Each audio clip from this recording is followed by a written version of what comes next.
pasaules gali. Un daudzskaitlī speciāli, jo tas pasaules gals, kurš mums gaida šogad, noteikti nav pirmais. Mēs arī esam pārliecināti, noteikti nebūs pēdējais. Un arī speciāli to prezentācijas fonu es izvēlēju tā tumšāk krūmāk, ja būtu atbilstoši noskaņa.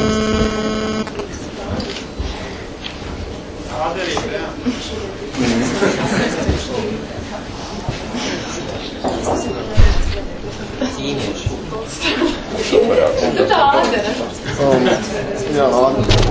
Tas lejās. Jā. Starp citu, īstenībā, laikam sākumā jāsaka to, jāvienojas, kas tad ir pasaules gals.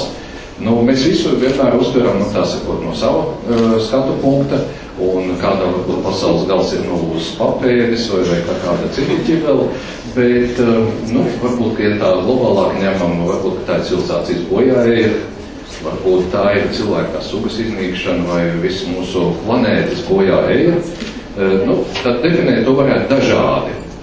Katrs varētu palikt pie savu uzskatu, es runāšu par kaut ko tādu, vismaz par kaut kādam globālu katastrofu līmeņiem, kas varētu būt. Izrādās vēsturiski, ka pasaules gals ir gaidīts, internetā iespējams atrast tāds arī tīri jauks uzskaitījums, ir gaidīts vismaz vairākus 100 reižu, un droši vien vēl ir gan daudz gadījumu, kas vienkārši nav fiksētais vēstures annālēs. Viens no tādiem stāstiem ir jau par senās Romas laikiem, kad 12 ērkļu tam mītiskajiem Romas pilsētas dibinātājiem Romulam esot pateikuši, cik ilgi Romas pilsēta pastāvēs, bet, kā redzat, Roma turpina pastāvēt, tātad šis pasaules gals nav piepildījies. Bet tāds fantastisks gadījums notika Anglijā pilsētā Līdsā 1806. gadā, kad kāda vista sāka dēt olas ar uzrakstu Jēzus Kristus nāk. Pie kam pats trakākais bija tas, ka to visu novēroja, viņi tiešām izdēja to olu un izrādījās, kas ir, vismaz cik es nostāstas atkārt, kas ir izdarīts, ka tie gudrinieki ir uzskrāpējuši uzrakstu uz olas un iebāzuši visu kā atpakaļ. Man tas liekas neticams, nezinu, vai ir iespējams izdarīt. Bet šāds, pietiekami dokumentāli pamatots stāsts, varbūt bez šīs anonimiskās dēļas. Bet, teiksim tā, vēl viduslaikos neapšaubāmi pasaules gala gaidīšanā bija reliģiski motīvi, kas saistīti tātad ar tiem priekšstatiem, kas izriet no Bībeles, tātad tika gaidīti, it kā dažādas emocionāls ievirzes notikumi, no vienas puses Antikrista atnākšana, no otras puses Jēzus otrā atnākšana vai pastarā tiesa, dažādos datumos tiešām, un tas ir tas, kas dominēja, tajā laikā. Bet jau kādā 18. gadsimtā jau sāk parādīties arī citi tādi motīvi, kas, saistīti ar kaut kādiem dabas procesiem. Tā, tagad atpakaļ. Un lūk, diezgan daudzas parādības ir gaidītas no kaut kādiem astronomiskiem objektiem. Komētas, planētu parāda, ka viņi nostājas vienā līnijā un tam līdzīgi.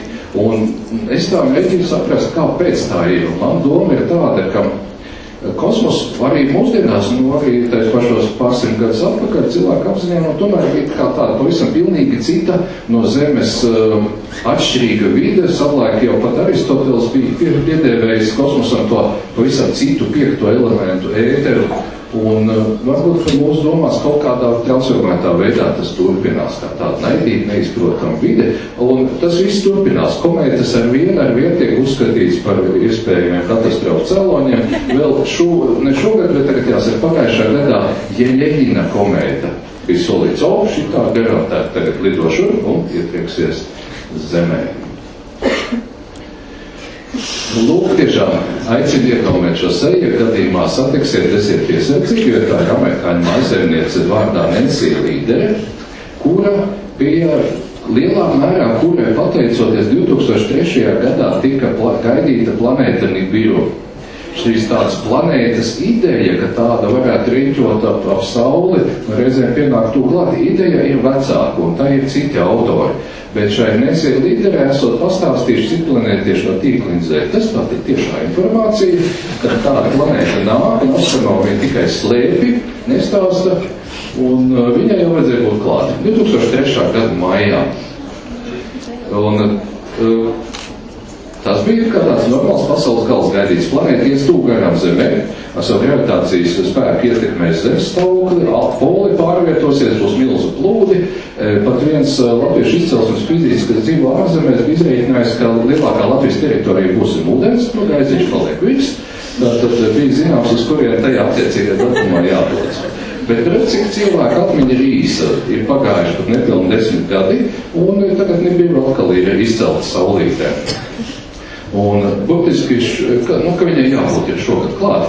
Un burtiski šodien gluži nejauši uzdevos vienam komentāram Delfu fórumā, kur viena meitene raksta, ka viņi saukuši ir Jāna Pāvila II garu, ar to šķirīšu dancināšanas metodi.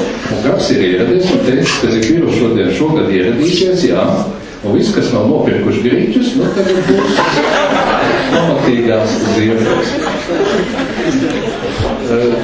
Tātad man ir prieks, ka ļoti daudz cilvēku ļoti veselīgi attiecas pret šīm idejām, ar veselīgu humoru. Es domāju, ka klāts ar šiem te skaitām. Vēl viena joma, kas bija topā vairākas gadus atpakaļ, tagad ir kaut kā pieklusis. Tad, kad lielais hadrona pātrinātājs sāka darboties 2008. gadā, tad radās jautājums, bija solīts, ka šis hadrona pātrinātājs spēs ģenerēt mazus melnos caurumiņus. Radās jautājums, kas tad notiks, jo zināms, melnais caurums ir briesmīgs objekts, kurā viss krīt iekšā un nekas nenāk ārā. Zinātnieki centās pārliecināt, ka šie melnie caurumi pat, ja viņi tiks radīti, tūlīt pat pēc niecīgas sekundes daļas izzudīs. Un vienmēr atradās, neticīgie, kas teica, un ja tomēr. Jo tur ir vajadzīgas kaut kādas briesmīgas divu zinātnisku teoriju nepareizības, kurām vienlaikus ir jānotiek, tās ir neadekvātums šajās teorijās, lai tie melnie caurumi tomēr neizzustu. Un kas tādā gadījumā notiek, stāsts, protams, ir interesants. Ja tāda melnie caurumi neizzūd, viņi sākumā to laboratoriju neapēd, viņi ir šausmīgi sīki, viņi piekrīt zemes centrā.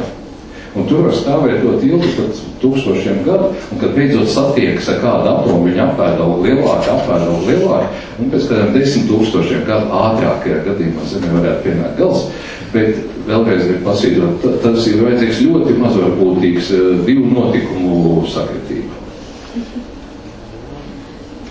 Šeit vēl viens papildinājums jau iepriekšēji runātāju stāstītajiem. Šajā gadījumā varbūt ne par pasaules galu, bet ļoti labs izskaidrojums, kāpēc 2004. gadā bija tā spēcīgā Indonēzijas zemestrīce, kāds Jurijs Līvs, kurš esot etiologs, es nezinu, kas tā ir par zinātni, skaidri bija saprats, atkal viena komēta bija vainīga, kas te gadā parādījās, tālūk sadarbojās, iedarbojās uz Jupiteru, un, kā tur ir rakstīts, ļoti spēcīgs impulss, kas triecās pret litosfēras plāknēm. Un redziet, kur tā problēma? Viena lieta, ja to raksta portālos, ja to raksta ražotāji, kas cenšas reklamēt savu produktu un tādā veidā nopelnīt. Tas ir saprotams, bet varbūt nav attaisnojums. Bet cita lieta, ja to raksta oficiālās avīzes, un ja to raksta citi oficiāli masu mediji, kā šodien pieminētais letes materiāls.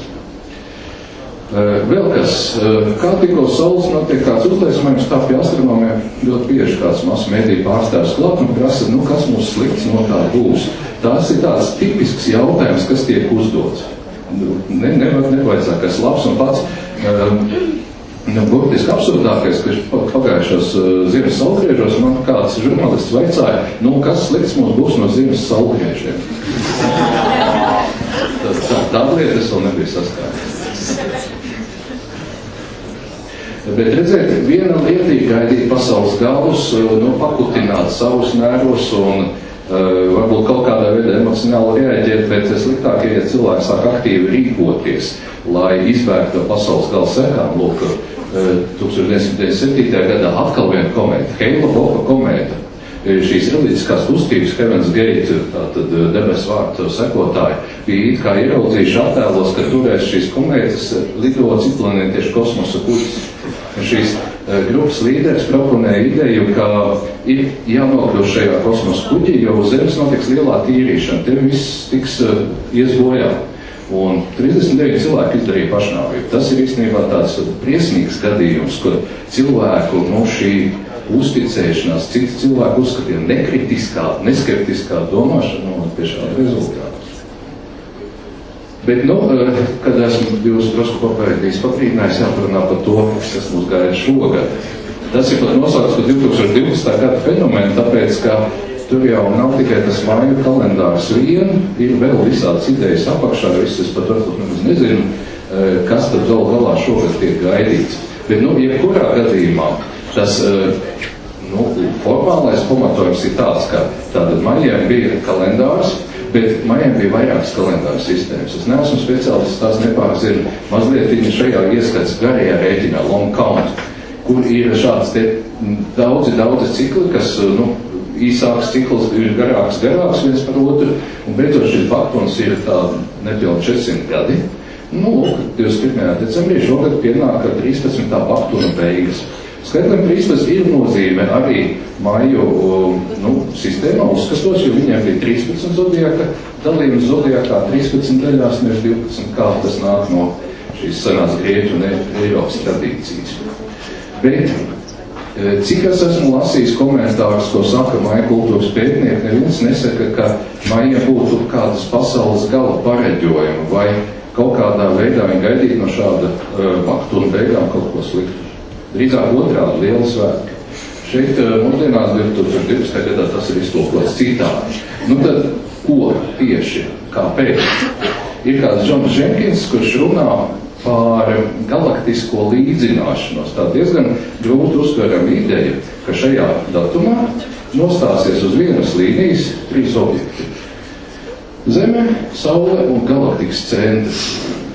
Un tikai ir, protams, problēmas, tāpēc, ka galaktikas šī te centrālā josla, tā nav viena līnija, tā ir vesela josla, diezgan plata. Un neviens astronoms nevar pateikt precīzi, kur ir tā galaktikas centrālā josla. Jenkinsam tas nav sagādājis problēmas.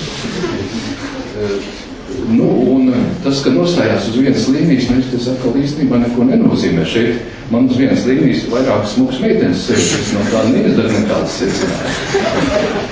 Bet kāda ir šeit ir ideja? Galaktikas centrā atrodas melnais caurums. Melnais caurums atkal jau runājām, ir tāds diezgan briesmīgs objekts. Bet ir rēķināts, ka, lai galaktikas centra melnais caurums kaut kā ir mazliet varētu savu gravitācijas spēku kaut ko ietekmēt uz Zemes, viņam vajadzētu atrasties 6 miljonus reižu to. Tas ir daudz. Es pat esmu savulaik pareiķinājis, ka arī astroloģijā saka, planētas mūs ietekmē. Kādā veidā? Varbūt tas ir gravitācijas spēks. Tad es pareiķināju, ka uz ielas esošu autobusu uz mani savu gravitācijas spēku iedarbojas vairāk nekā Jupiters tur tālu projām. Tātad arī autobusu būtu jāņem horoskopos vērā. Kas vēl 2012. gadā? Lūk, šeit ir attēls, kas atvilkts ar aplīti. Tur ir kā daži cilvēki saskata 3 lidojošos šķīvīši, citplanētiešu kosmosa kuģus. Šāds attēls ir iegūts ar vienā galaktiku fotografēšanas apskatā. Bet, ja ņem vērā tos objekta izmērus, tad īstenībā viņam vajadzētu kā minimums atrasties kaut kur te pastarp Zemi un Mēnesi, un viņam sen jau jābūt atlidošiem. Solīts gan, ka viņi atlidos tikai decembra vidū. Tad vēl kaut kas no pilnīgi nesaprotams fotonu josla, kas nāk no sietiņa, sietiņš ir zvaigžņu kopa, un sīkāku komentāru šeit nav. Tā kā, lūk, Betelgeize. Tātad ir viena tāda zvaigzne, kurā tiešām kaut kad uzliesmos, tas var notikt tuvākajā, tuvākais 100 000 gadu, neviens astronoms neņemas datumu nosaukt, tas ir skaidrs. Bet tas datums arī, starp citu, varētu izrādīties tas 21. decembris, bet varbūt ir šausmīgi maz. Tās, kas ir redzams attēlā, nav Betelgeize, bet cita tālāk zvaigzne, kas jau ir tuvāk sprākšanai. Tā ir daudz lielāka iespēja uzsprāgt. Viņi tālāk līdz ar to no šiem te pasaules gala pareģotājiem viņi nešķiet tik interesanti. Bet tad, kad es esmu pakritizējis cits pasaules gals, es piedāvāšu tādu versiju, kas man pašu piedēja visvairāk. Tā ir vakuma nestabilitāte. Lūk, tajā attēlā redzams, ka nosacīti kaut kāds vakuma stāvoklis ir attēlot dažādiem enerģijas līmeņiem. Tur ir tā kā tāds iedobīts, un tur pieņemsim, ka tā ir bumbiņa, kas ripo no kalna un ir ieripojas tajā augšējā iedobītē. Ja viņi vēl tagad pagrūst, viņi varētu pārripot un iekrist apakšējā iedobītē, kur viņai būtu stabilāks stāvoklis.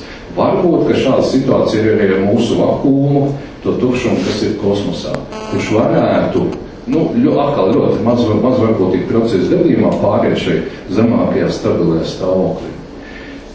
Kas tad notiktu? Tādā gadījumā no tās vietas, kur būtu vakums izmainījies, būtu izmainījušies dabas likumi un nevarētu eksistēt galaktikas, planētas un cilvēki. Šī ierosa izplatītos visām pusēm gaismas ātrumu, un ja tas kaut kur kosmosā ir noticis un nāk ar gaismas ātrumu šurp, tad vēl šobrīd runāju, bet pēc sekundes varbūt nebūtu vairs kam runāt un kurš runā. Tas varētu notikt jebkurā mirklī, bet no otras puses visums ir pastāvējis 13 miljardus gadu. Es esmu pārliecināts, ka viņš pastāvēs vēl kādu laiciņu. Tā, līdz ar to man stāsts ir galā, es saku paldies par uzmanību, un tur ir vienas dziesmiņas vārdi, varbūt mēs vēl vakar gaitā varēsim viņu padziedāt, ko dziedāja Čikāgas piecīši par tiem dinozauriem, kas negribēja kāpt no šķirstā. Paldies!